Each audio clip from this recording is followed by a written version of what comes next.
rejoindre pour cette dernière partie de l'Africa Newsroom. Louis Komayou, journaliste, et Malika Cher, notre éditorialiste, sont toujours avec nous. On poursuit cette émission par notre Zoom Culture et Société consacré aujourd'hui à la grande faune de la Centrafrique, victime du conflit.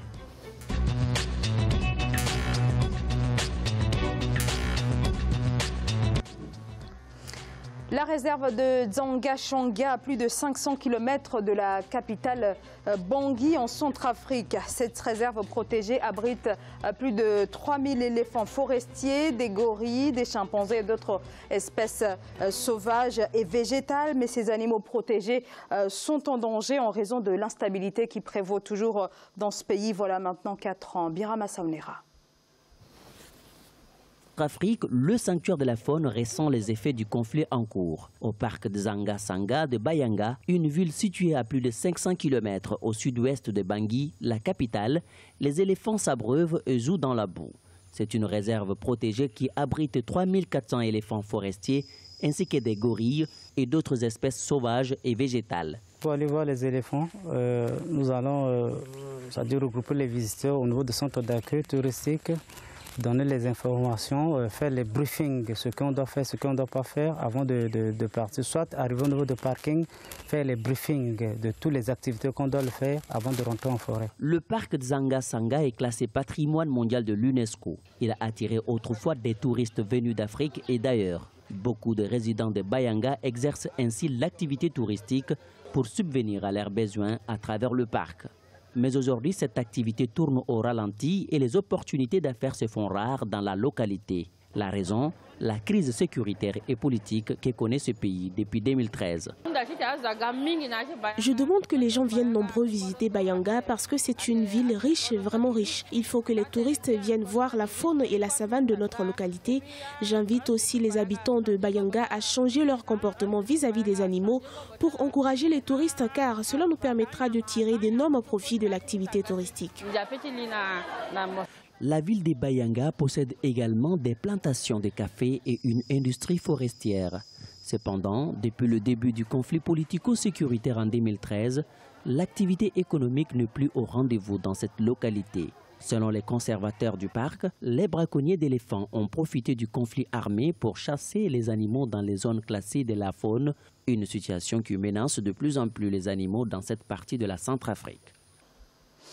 Alors, Malik, la Centrafrique, c'est une instabilité politique depuis 2013 avec un bilan humain très lourd. Mais pour se relever, le pays a besoin de relever son économie, une économie qui reposait quand même sur le tourisme. La Centrafrique qui abritait quand même l'ensemble, en tout cas pratiquement toutes les espèces d'animaux sauvages. Oui, il y a une diversité incroyable en Centrafrique et notamment dans ce parc naturel. Vous savez, faire revivre un parc naturel, bien évidemment, c'est difficile quand on connaît le contexte sécuritaire. Même si les protagonistes disent que forcément cette partie de l'extrême sud de la Centrafrique n'est pas forcément instable sur le plan sécuritaire, mais que l'insécurité générale donne l'impression effectivement que tout le pays est instable sur le plan de la sécurité, d'où cette psychologie qui est un peu difficile à faire adopter aux touristes, c'est-à-dire leur faire comprendre que l'insécurité n'est pas généralisée.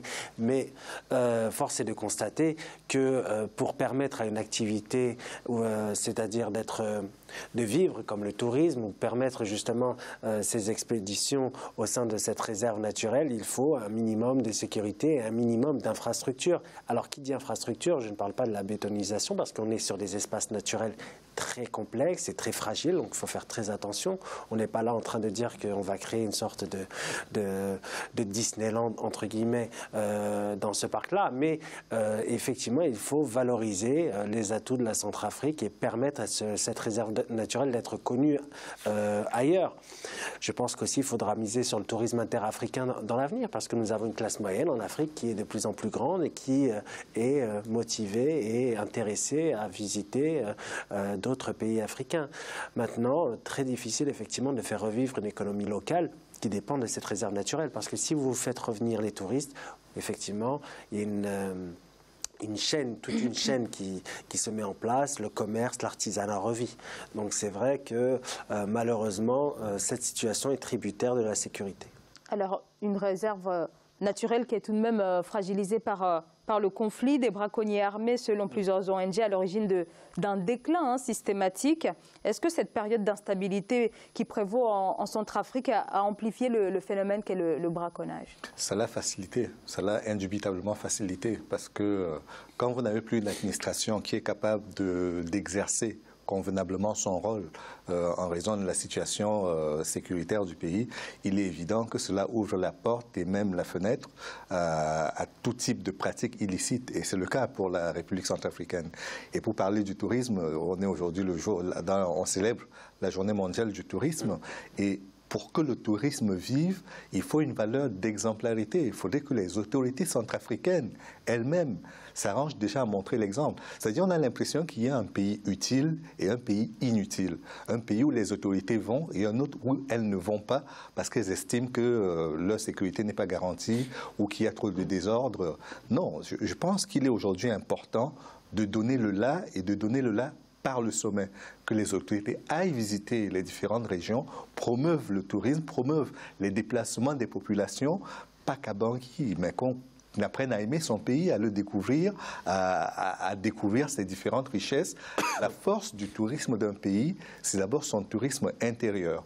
Les élèves qui peuvent aller passer leurs vacances scolaires en dehors de Bangui, aller à Bois ou ailleurs, qui peuvent partir de Bois pour d'autres zones de la République centrafricaine, c'est ça qui va solidifier et faire que le tourisme centrafricain ne soit pas précaire.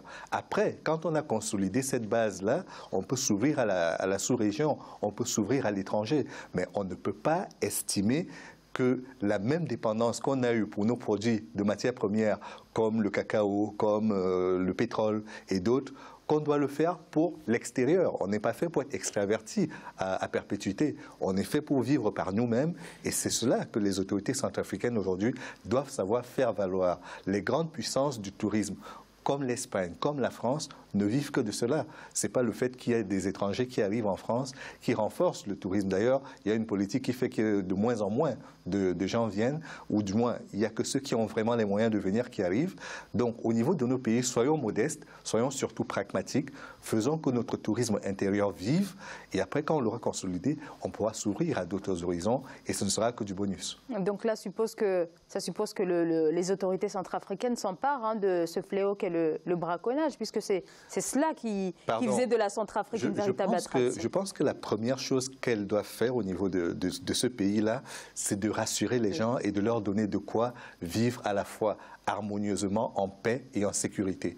Tant que cela n'est pas garanti, tout le reste n'est que hypothèse. C'est de la littérature. C'est difficile de faire tourner. Si vous voulez faire un pays utile, où vous ouvrez pour les Blancs, pour parler de façon caricaturale, des espaces de tourisme, faites-le. Mais ça ne tiendra pas longtemps. Je pense qu'il est important de montrer aux gens qu'ils ont un pays, ils ont des autorités qui sont à leur service, qui sont là pour leur apporter un mieux-être au quotidien. Et une fois que cela est fait, quand on vous bannisse l'entrée aux États-Unis, en France ou ailleurs, vous pourrez toujours compter sur votre tourisme intérieur. Et pourquoi pas sur le tourisme?